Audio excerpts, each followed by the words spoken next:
It's my pleasure to welcome Darcy Roberts today. Darcy is a facilitator and a coach who does leadership, career, and executive coaching.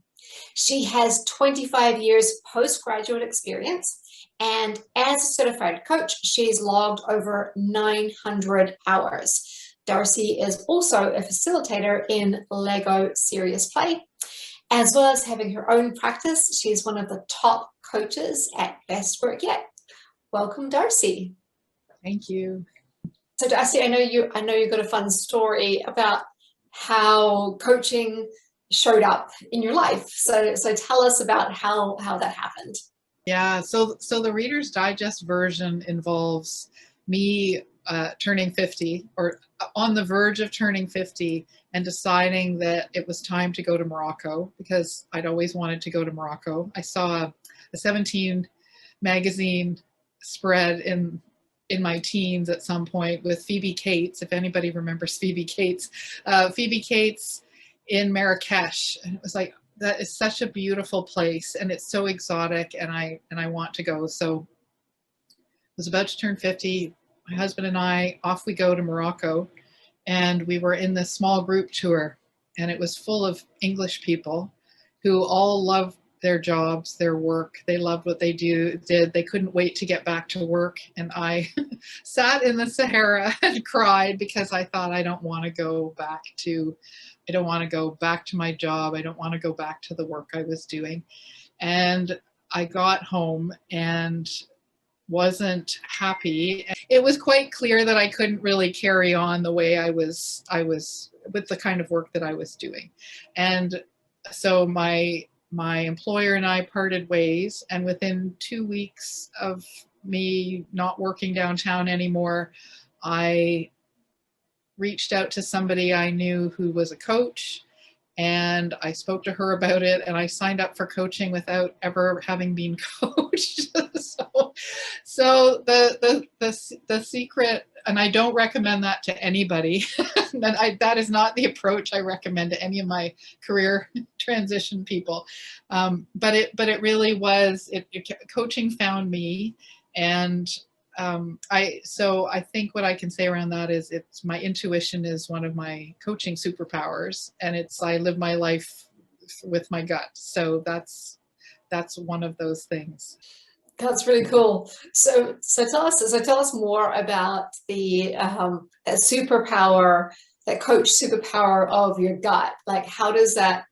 Tell us about how that shows up in your coaching sessions. Yeah. So really, it's I tend to just share. If I have, it's kind of hard to describe.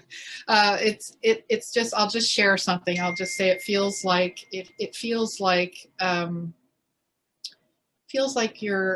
I just had a picture of, or I just had an impression of, or I'm feeling like there's something that we're missing here, and then it's over to the client to respond, whether it's a hit or a not hit. And if it's not a hit, that's cool, off the table.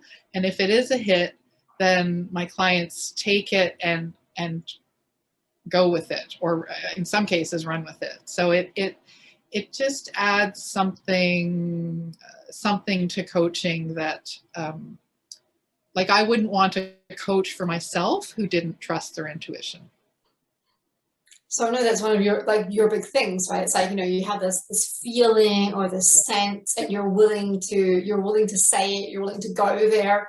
I know one of the things that I really enjoyed when we were co-facilitating together, leading that coaching course for one of our clients, is the way that your sense of humor as well, the way that you were prepared to like have fun and say very directly, like, oh, you just did that thing that we told you not to do, kind of thing, right? So what are some of the other things that you find are really helpful in creating that experience that helps your client, or our client? Yes, I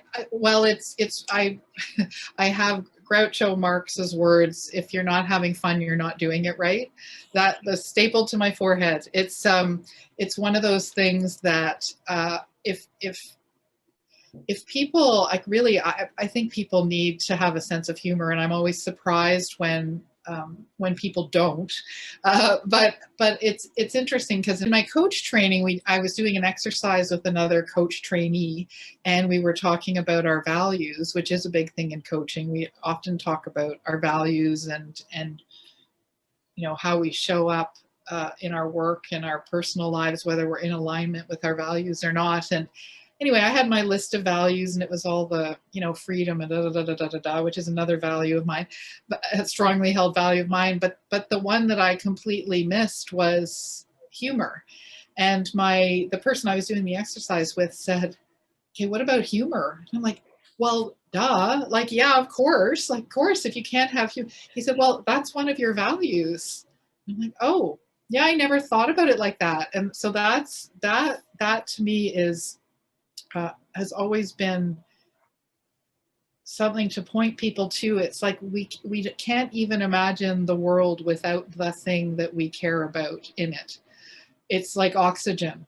It's invisible, right? Until we don't have it. And then it's like, wow, this is not fun. I'm not having fun. This is not, I'm not able to be that person that I am. It's just who I am. So Actually, even as you were talking about it, I was thinking it's like the reason you didn't mention it is because it's like air. It's like, if someone asked me like what's important in your life, I wouldn't say air or water. no. Right? There's a given. So for you, humor is like that. Yes. Yeah.